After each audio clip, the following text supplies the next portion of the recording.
This is the Farming for a Better Climate podcast. Hello and welcome to this Farming for a Better Climate podcast. My name is Séamus Murphy and I'm joined again by Robert Ramsay. How are you doing, Robert? Very well, thanks, Séamus. How are you? Good. We've talked a lot about the beef and lamb and those kind of red meats, but there's also a significant portion of pigs. Where are we in with pigs in that context of the energy crisis, fuel and fertilizer? Because the systems are quite different. Yeah, so it's very interesting. I mean, the end point, I suppose, we're trying to produce high quality, traceable quality, meat for consumers. But the way we do it, obviously, the systems are very different. And the beef and sheep system sits fairly well together. They're generally grass reared, beef wise cereal finished often, but it's quite a natural process. We move into the dairy and it becomes a bit more intensive, and then at the really intensive end we come to the pigs and poultry story. So what we get when we've got a low input system, beef and sheep, we've got a relatively low income, but with low cost as well. We've got relatively low inputs. So the cost of living story has been difficult for beef and sheep, but some of the numbers you hear for the more intensive sectors for input costs are pretty wild. So if we look at the pig story, the pigs have been under significant pressure in terms of farm gate prices, but also in terms of input prices as well. So we've seen the pig price come back while the electricity price and all sorts of other prices have skyrocketed. And the challenge, I think, in an intensive system is the system's built. So the system is the sheds designed and laid out, and from the point of entry of stock, the cost structure is pretty well laid out as to what the inputs are going to be into that system. So there's not that much that you can do to reduce. There are options, but certainly we in the beef and sheep world, you can alter the way you produce something. You can choose not to spread fertilizer. You can reduce your numbers. You can put less concentrate feed in. You can accept to sell them at a lighter weight. Blah blah blah. If you're in a more intensive pig and poultry type system, your options to reduce costs like that are pretty limited. But certainly, we're lucky today to have George Chalmers with us, who's a lot better placed to talk about pigs than I am. I should put my cards on the table and say I've probably finished no more than 25 pigs in my life, but George has certainly probably been, he'll have finished more pigs in a day than I've finished in my life. So good to have George with us today. Yeah, I think that's a good time to bring George in. Welcome to the podcast, George. Yeah. Hi, Séamus. Hi, Robert. So, Robert kind of laid the groundwork there, but what have you seen? What has been the impact on pig producers across Scotland of the current crisis? I think it's fair to say that the pig sector's been going through its own crisis for the last 2 years. Partly, and pig price it fell, and also feed prices have gone through the roof, and this really put pressure on their margins. Thankfully, the pig price has climbed again. They're still struggling to make a margin. In fact, it's still a negative margin. More recently, the energy prices would be affecting the indoor producers undoubtedly, because there is feeding systems, there's fans, keeping it, producing the optimum environment for the pigs inside, and the other costs. Feed is easing up, there's no doubt about that. And another thing to think about, because some of these farmers will have been accumulating losses, interest rates will also be putting pressure on these businesses. So that'll be creeping up now as well. In terms of the kind of emissions story with pigs, it's good to kind of point out that it is quite different than beef, lamb, and dairy and these kind of things. Robert kind of mentioned that as well with these with these systems, there's a lot of, or with beef, lamb, and dairy, we'll say there's a lot of emissions associated with that land use. There's also then the emissions from methane, just from the actual the cow and the sheep, whereas that's not the bulk of the problem, we'll say, or the emissions from pig systems. It's not really. It's more associated, I think, with the kind of the the the manure side of it. Am I right there? Yeah, that would be right. It is very different when you're comparing even the carbon footprints Mm. for your typical beef animal, a typical lamb, or a pig. Uh, the kilos of a carbon dioxide per kilo output is very different. Um, Partly helped. The pig sector has gone through several crises, probably over the last 20 years. There's no doubt it's driven change.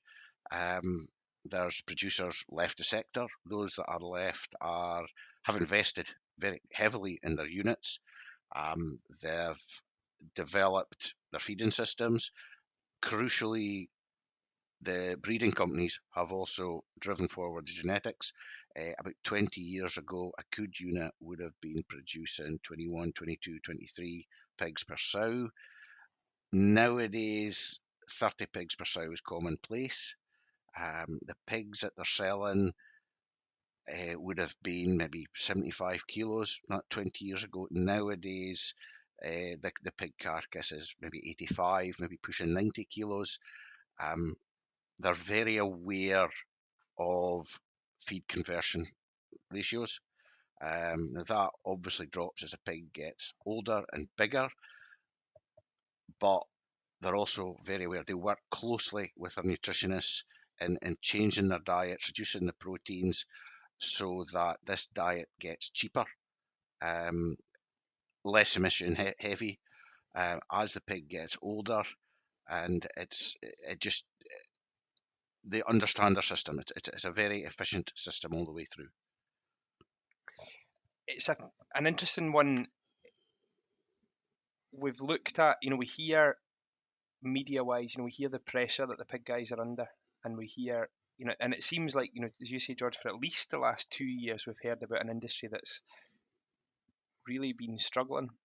But the things we haven't done, I don't think, is celebrate actually the progress that's been made by the pig producers. So I hope, and I really do hope there's green shoots here, and there's a bright future for pig production, because it's such an important, although in the hands of a small number of people now, it's such an important part of what the balance of production in Scottish agriculture. It's huge. But what the guys have achieved in the last 20 years is colossal. I actually, for when we were running the rural leadership program, I was lucky actually to sit with have dinner with Robin Triquare, who was a participant on it before he was NFU vice president. And we had a good chat about pigs, and I was the eyes and ears open, mouth shut kind of conversation, listening to what he had to say, and the change in his business in the 10 years prior to that was absolutely colossal, and it was driven by an economic need. It wasn't climate change targets. It wasn't any big government stuff. It was the fact that They had to, you yeah, have to get animals on the ground. change to survive. Yeah, Yeah, yeah, and those that didn't change yeah. aren't there. Come back to survival of efficient. It's a survival of the fittest, effectively at the end of the Yeah, day, and those that are left did do that. They yeah, grasped the nettle, and the business that they've had to ride through a pretty tough storm the last couple of years. 2023, to be fair, looks like it's improving.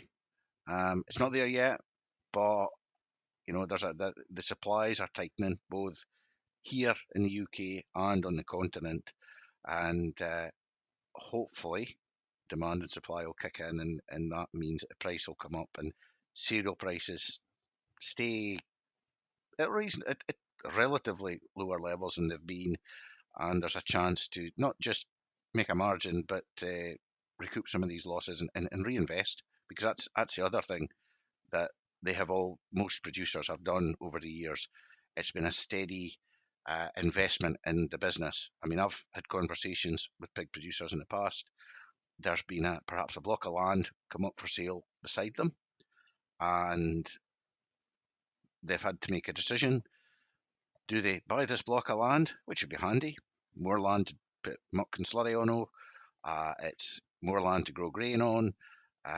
However, what would make the biggest difference to their business?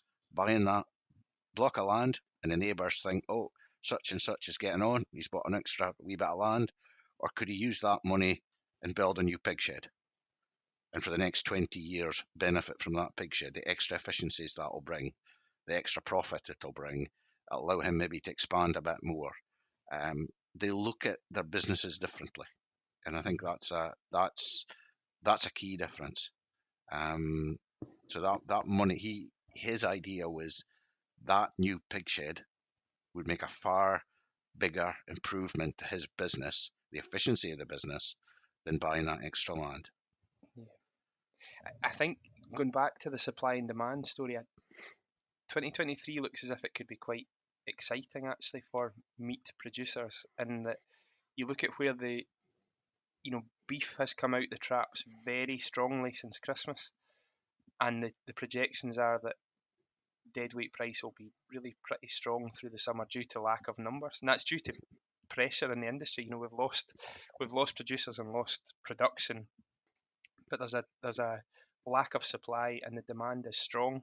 But that lack of supply sits within beef, pork, poultry, not quite lamb. The lamb story is a bit different because we don't actually, as a country, don't eat a lot of lamb per head. But all of the other thing is the plant-based alternatives that sit, obviously a new and emerging market. They have now got the cost of production issue in their world is they're heavily processed products, and processing at the moment costs a lot of money. So the margins in that world can be quite difficult as well. So if we accept we have to eat something, the quality protein end of things, there's a lack of supply across these sectors. So I think 2023 looks to be pretty promising for. It's not going to be a land of milk and honey, but it's going to fill a few holes that have been dug over the last couple of years. So hopefully pig producers can be pretty positive. But if you think, George, there's obviously the two aspects here of how the pig producer has developed. So we've developed the system, we've developed the infrastructure that you've got, the technology and sheds, and the environment we're giving these pigs is one aspect that we've certainly made big improvements in, and the other end is in genetics.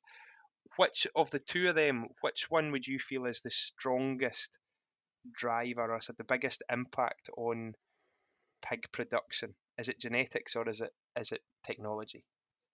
I would say genetics, and the buildings and infrastructure has kept up with that, or perhaps had to adapt to that. That a lot, things like liquid feeding and such like that's been there for some time, but it's maybe coming more to its own as numbers have increased, and if greater efficiencies as numbers have increased. But I would say it's the genetics have been a game changer, and pig farmers. There are other ways that they are supported as well, in that their record keeping systems, they get access to a good record keeping system, and this keeps our herd performance up to date. It's a benchmarking system effectively. They get reports every quarter from QMS, and lets them see where they are sitting. And this management system, of course, it lets them know what pigs are due to farrow and such like, keeps track of, farrowing indexes and numbers born, numbers weaned, all the way through. And they have access to that.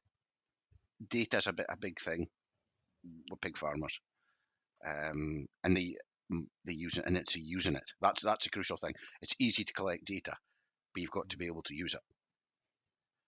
and the pig sector is supported far better, I think, than the beef and sheep sector by ancillary companies who will provide the software to manage your buildings, give you reports as to the environments and such like.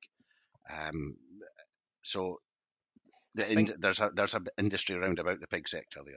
But I think that's because the industry knows they need it, or knew they needed, acknowledged they needed it. Whereas the beef and sheep sector are probably in the tradition and the systems one of the parts of the job that everyone loves. There's a tradition is important, but at the moment I think the traditional element of production is probably stifling change as well. Whereas the pig guys have had to be very profit focused, efficiency focused. And I think there's an awful lot to learn if we look at, so one of the biggest rates of genetic progress, I think the biggest rate of genetic progress is actually in salmon. So salmon is super intense, feed conversion ratios that would blow people's minds. We then come down into broilers, very, very, genetics held in the hands of very few people and done to have, very, very high end stuff. Down into pigs, we can see this cascade, and then we land up down to sterling bull sales last week.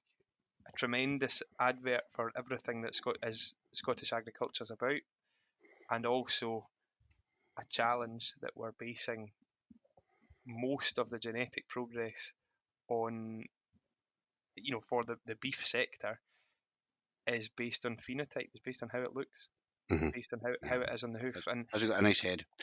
Yeah, and I would hate to think I had a shed full of cows at home that didn't have nice heads. I want to have nice, well-bred cattle, but the value of genetics across the board is clear. It's colossal. But is there much more progress? Do you think? How far can we go? Like how? I think there's probably a limitation in terms of the physical. I mean, you've probably been saying that for years, as in terms of the physical numbers born. I think a lot of the focus in terms of reducing emissions in the near future will be trying to reduce emissions from imported soya, imported proteins. And I know there has been work ongoing looking at homegrown alternatives, and Scotland not exactly got the best climate for some of that crops, but there's certainly been work been ongoing, and I think that's probably one of the next areas to try and reduce this footprint. Do you think we'll see? So a pig is an omnivore. Do you think we'll see? Obviously, we used to produce pigs out of all food waste, and there was a obvious food hygiene type issues there. Flaw in the system, yeah. But do you think we'll see like bug derived protein and food waste creating bugs, and then the black soldier fly, all that stuff? Do you think there's a role for pigs in there?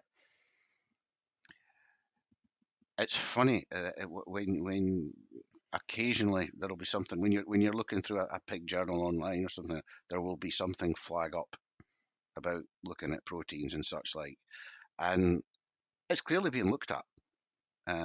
It's a bit away yet, but it's something that's clearly being looked at, and the way the world's going, we just don't know. What's the world going to be like in 10 years' time? 10 years ago, we would never have thought that people would be looking at vertical farming, and things like that. On the bug protein thing, there's a big argument out there that we should be eating bugs, and there's a bit of me that thinks we are at the top of the food chain, and I'd like to remain. If there's another link in the chain that something else eats the bug, I'm cool with that. Keep that for celebrities in the jungle. Yes. Yeah, fish stucker challenge. Can I just ask, George, you kind of mentioned that there's been like a bit of a transformational change in the pig sector over the last kind of 15, 20 years. Yeah. There's indications from all areas that there's a similar kind of, maybe not similar, but there's transformational change required in beef, lamb, dairy, all these different area, the way kind of payments are going and all this, there's going to be a massive change. Do you think there's a lot, or do you think there's a lot of things that can be taken from what has happened in the pig sector that can be then transported over and taken advantage of in these other sectors? Yes and no. Some of the changes, a pig obviously will produce a large litter, and you will get 2.1, 2.2 litters per year. It's very quick to multiply up numbers, very quick to introduce genetic changes and Mm. multiply that through. Um, Obviously, with your ruminants, you are once a year. However, there are areas that your data recording and using that data, efficient use of feeds, keeping an eye on your FCRs, because it's the same with feeding cattle. As the cattle as the beast gets older and bigger, that FCR starts tailing off. So it's being aware of that, I've seen people who are really happy to be producing cattle that are 450 kilos dead weight plus, but actually, has it actually made them much money at the Mm. end of the day? Um, and it's being aware of your production system, I think. And there is most pig units are not scared to ask for advice, and by that I mean that management decisions are done along with their vets. They're a key part of it. Obviously, if a vet has to be in a pig farm fairly regularly for various reasons, they're a key part of the. If there's changes happening, they'll be involved. Nutritionists heavily involved, whether it's looking at diets for improving efficiencies or uh, looking at if there's problems going on within the unit, and also the genetics company will also be involved there as well. What's their opinion? Should they be changing into a different breeding line? So they access. Now, these companies have all got a vested interest, of course, in the success of that pig farm. However, the pig farmers, they work with them, you know, and I think that's a key message there, that there are a lot of good people out there. They're not just trying to sell something. At the end of the day, they've got good technical knowledge and really interested in trying to drive businesses forward. And I think that's a good message as well to get across, that advice, good advice, can make a big difference, and probably doesn't cost a lot just for the advice alone. For a beef farmer, if he gets an extra couple of calves a year, what's that worth? I mean, the figure was often kind of quoted to me that if a cow's empty for a year, it costs £600. So if you can just tweak around the edges, makes a big difference at the end of the day. Yeah. It's the contacting your vet, having the proactive conversation Yeah. pre-problem with the vet rather than having the firefighting conversation. Don't be scared to ask for advice, Yeah. because even a small difference can add up. The price of feed. This year, feed was, barley, wheat, £300 a ton. Anything you can do to reduce the amount of barley that you do. I've obviously worked with all types of farmers up here, and I've had one that for years and years totally refused to get his silage sampled. Did it this year, and silage wasn't what he thought it was, and didn't like the idea when we said you need to buy some soya, but got his rations done, took home some soya. His cattle have gone away a bit sharper than he thought they would, and he's left with a bit of barley and a bit of straw to sell. So he's up, he's Yeah. and it was worth it, just for the sake of a couple of £100 advice in terms of getting rations and such like. And that Yeah. does sound like beef advice from a pig consultant, doesn't it? Bang in the soya, push them a bit harder. It does work. and you're absolutely right. But the question in the beef world, where does changes take time, but where does beef want to be in 20 years' time. And I would argue that, so we often say we don't have feedlots in this country. We do, we're just too wet, so we put roofs over them. So we've got a lot of cattle that are pushed hard late in life on an intensive finishing diet, a cereal diet. Fine, but if we're going to pump in a lot of cereal to an animal, would that animal not be better to be a pig? And actually, the story of, and we're going to need intensive diets. We're going to need cereal input into beef systems for the, you know, right into the future. But the system in mind, I think our beef system needs to change. Allow the pigs to do the intensive bit, and actually step off the beef thing a bit, and put less, or produce animals that perform better off their natural environment. So using genetics, what animals perform best off grass? How do we get production from grass? Which is what you guys, the pig world, can't do.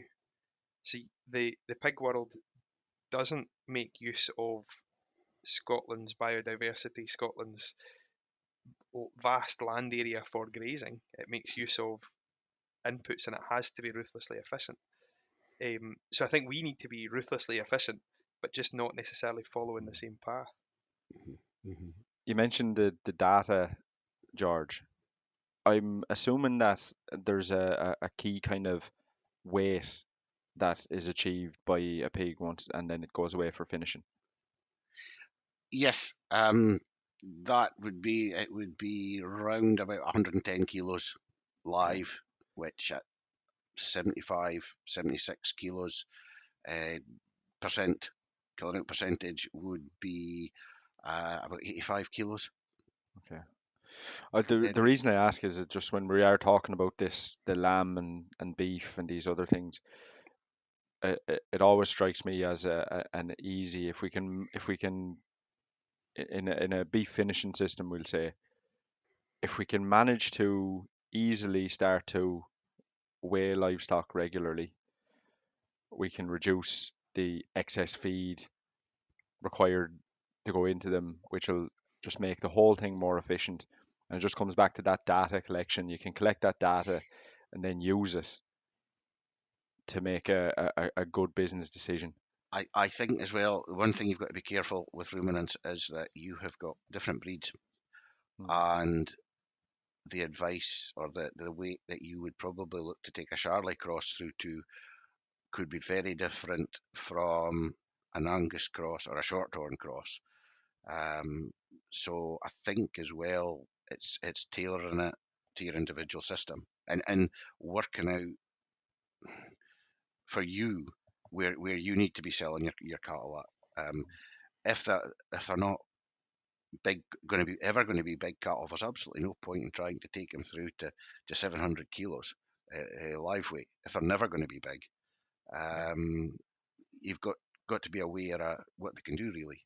It's the production versus profit thing, isn't it? It's where, and it's in any species, is where's the point where inputs are increasing as an animal increases in size, and production's declining. Where's the point where there's no economic gain to take it further? And as you say, George, that varies obviously within species, but very much within breeds, within systems, within, it's what suits you. So it's having that full understanding of what you're actually trying to achieve. I think as well, and speaking to farmers quite recently, who are going to the marts and that, and they've been quite surprised at how perhaps yearlings are just struggling to get a good, the price that they should be at the moment, probably because they're going to have to be stored for a wee while. However, forward cattle who are not that far off from being finished are making big price. And up here we've got some big finishers. They know what they're about. They access cheaper feedstuffs, waste and such like. They know how to reduce the cost of their cattle ration. They know how to, these cattle are obviously being fed a cereal. They can take them home, turn them around in a short period of time, sell them at the weight they want to take them at, and clearly make the margin that they're wanting to make. they're away. These guys know what they're on. These guys know what they're doing. And there's a lesson there that these guys keep coming back and buying these shorter keep animals that are just ready to go for their system. They know their system. What's interesting is this week, so beginning of February, the market is swinging a bit. So it's not swinging the top, staying very much. The big ones are a huge trade, but those weird ones are now worried that actually there's so many stores have been sold already that a lot of finishers are now looking at the smaller ones, thinking actually we need to buy grazing cattle now to make sure we're actually going to have some. Is there going to be a lot of small cattle for sale in April and May like there usually is? So I think we're going to have a buoyant store trade. There are people rushing to sell right now, but I do think there's time and advantage to be taken, or advantage to be made in the next few weeks and months to put a few kilos on them, and I'm pretty sure that the store trade's going to remain pretty strong because it looks as if the fat trade's good. Yeah, all we really need up here is a weather to warm up, and there'll be a flush of grass in the beginning of April, and It's coming. I was out with a colleague yesterday, and we were in various places in Ayrshire, and it's interesting to see how February. It's always the same. February things start to change, and it's not the spring, but you can feel it. The days are a bit longer, and there's a wee bit more grass. The thing's greening up, so you can see it's getting to that stage where finishers start to get a bit more excited. And I think people become more optimistic just with the day lengths and such like, and they're out of the winter. And I think that kind of fuels it a bit as well. There's a real mentor of mine that was the late Robert Reid from United Auctions, who was sadly we lost him last year. But Bob always said, whatever happens, the sun comes out, the grass will grow, store cattle will be needed, and the cycle goes on. So it's interesting to see that. He's dead right, and we'll see. I'm sure we'll see a good trade throughout. But I feel like we have digressed from pigs somewhat. I think we have, but I think that's not a bad place to stop. Yeah, Robert always manages to bring it back to beef cattle. No, sorry. George, you've talked a lot about kind of the transformational change that's happened over the last 10, 15 years. What do you think the next 5 to 10 years holds for the pig sector? I think it probably would be continued improvement. I think in terms of physical performance, may only be so far they can go, but in terms of numbers produced, although I think the last few years that's been said, and it still just keeps creeping up. I think it's finding ways to probably change the diet. It's finding ways to replace soya or reduce the amount of soya required, and hopefully a period of time that lets the pig farmers prosper and invest in their businesses again and keep driving forward the improvements, because that's important. I mean, the pig sector is notorious for having the pig cycle, but it's probably been a roller coaster. There's good times. The last couple of years haven't been so great. The 4 years previously were pretty good, but hopefully 2023 we turn the corner again, and it's the start of another good spell, and it lets them recoup some of the losses and lets them reinvest and build their businesses again going forward. Great.